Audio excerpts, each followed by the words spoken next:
सास बहू में बिल्कुल नहीं बनती थी। रोज के झगड़े देखकर राहुल परेशान हो गया। घर में फिलहाल 4 लोग ही रह रहे थे।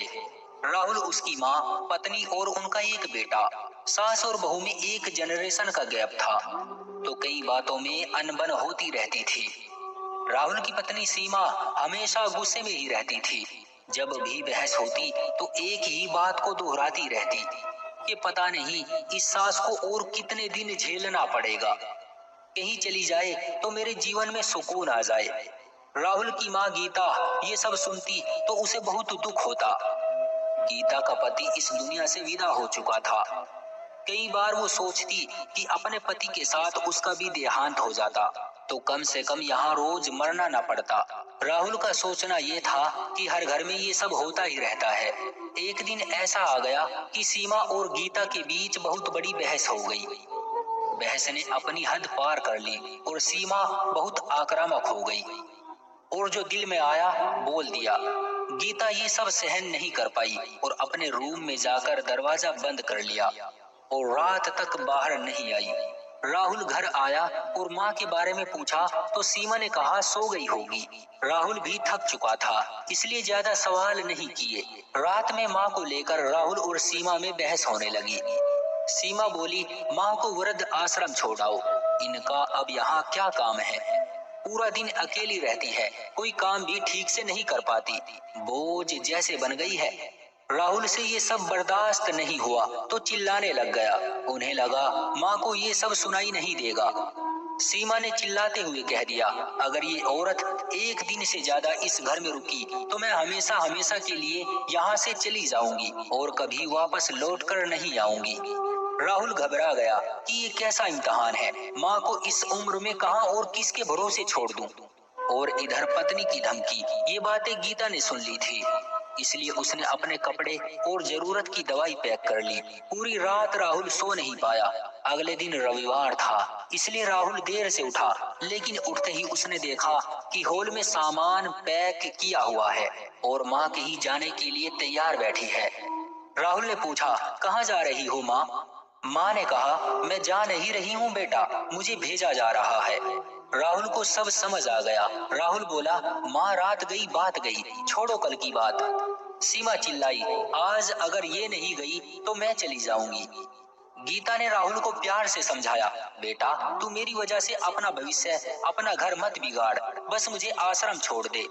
आंखों में आंसुओं के साथ बोली, बस हफ्ते में एक बार मुझे आकर मिल लेना, मुझे बहुत सुकून मिलेगा। दूर बैठी सीमा ये सब देख रही थी और हल्की आवाज में बोली, शुरू हो गया नाटक इस औरत का, पता नहीं जाते जाते भी और कितने नाटक करेगी। राहुल ने सोचा कि अब और कोई रास्ता नहीं, इसलिए माँ को लेकर गाड़ी से आश्रम के लिए निकला।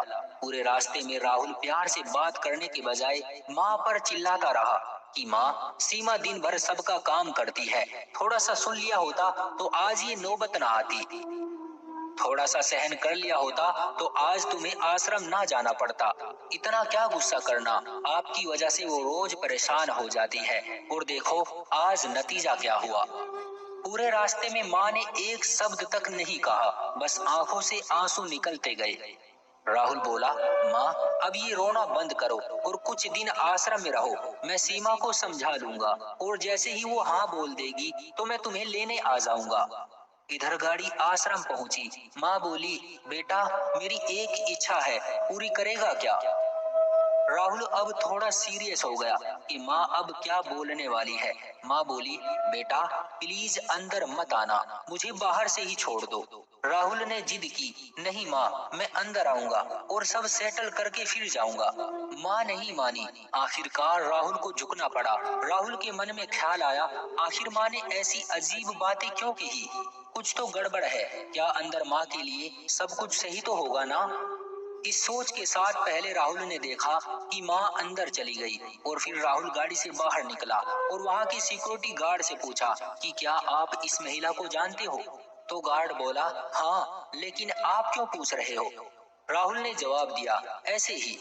तो गार्ड बोला, इनके जैसी दयालु महिला आज तक कहीं नहीं देखी। कुछ 30-35 साल पहले ये महिला अपने पति के साथ हर हफ्ते इधर आती थी, बुजुर्गों की सेवा करती थी। राहुल थोड़ा भावुक हो गया।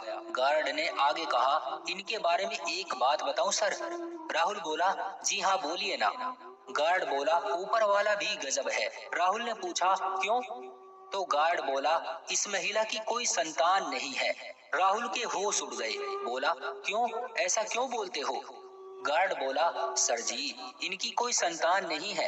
ये जब 30-35 साल पहले इधर आई थी, रविवार का दिन था और उसी दिन हमारे आश्रम में एक बच्चा आ गया था और उस बच्चे की देखरेख करने वाला इधर कोई नहीं था, तो उस बच्चे को इन्होंने गोद ले लिया।